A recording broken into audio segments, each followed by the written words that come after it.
Bonjour et bienvenue dans notre série de capsules découvertes des programmes du CCNB avec Lisa Mansouri. Si vous êtes en pleine réflexion sur votre avenir scolaire, cette série est pour vous.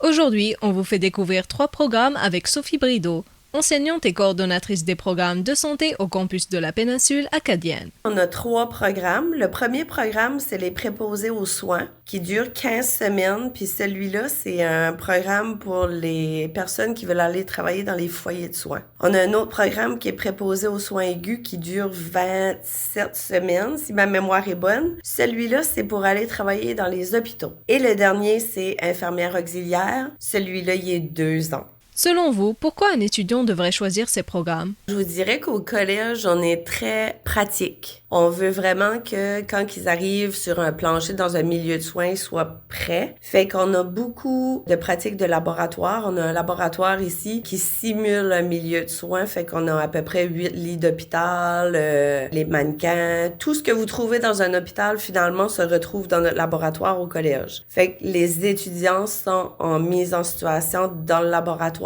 Puis ensuite, on s'en va en stage. Fait que tout ce qu'ils ont appris au laboratoire, ils vont le mettre en pratique dans les milieux de soins. Fait déjà le programme de préposé aux soins et les 3 programmes finalement, après, je dirais environ 12 semaines, on s'en va 3 semaines en stage au foyer de soins. Et les auxiliaires, eux, ils ont 3 semaines en foyer de soins, 11 semaines de stage à l'hôpital et un autre 6 semaines où est-ce qu'ils sont jumelés avec quelqu'un dans le milieu pour 6 semaines. Fait que là, ils sont vraiment, c'est du 1 à 1. Fait que c'est vraiment pratique. Quand nos étudiants sortent, ils sont prêts pour le marché du travail.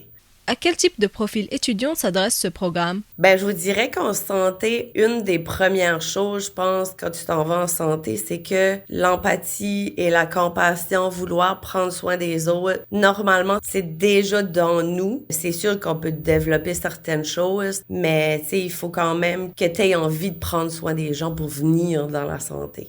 Partagez-nous la réalité du métier selon votre expérience. La réalité, je vous dirais que c'est difficile. Moi, je suis infirmière immatriculée de profession, ça fait 19 ans. Puis si vous me demandez encore aujourd'hui, je vous dirais que c'est le plus beau métier du monde. Mais c'est difficile dans les milieux de soins avec les pénuries. Nos patients sont de plus en plus en perte d'autonomie sévère. Mais c'est très gratifiant comme métier d'aller soigner les gens. Puis à un moment donné, tu vois que ils récupèrent, ils s'en vont à la maison. Fait que ça, c'est la belle partie de l'emploi.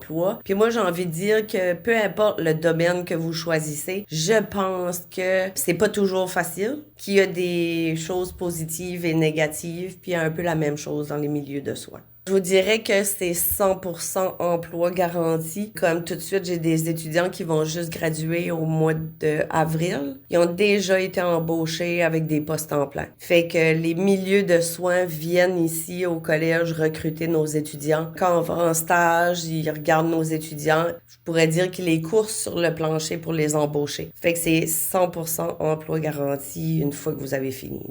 Merci Sophie Brideau de nous avoir fait découvrir ces programmes. Si cette entrevue a suscité votre curiosité, n'hésitez pas à en apprendre davantage sur les 3 programmes en santé en vous rendant sur ccnb.ca. Venez aux portes ouvertes, posez vos questions, c'est le meilleur moyen de savoir si c'est le bon choix pour vous.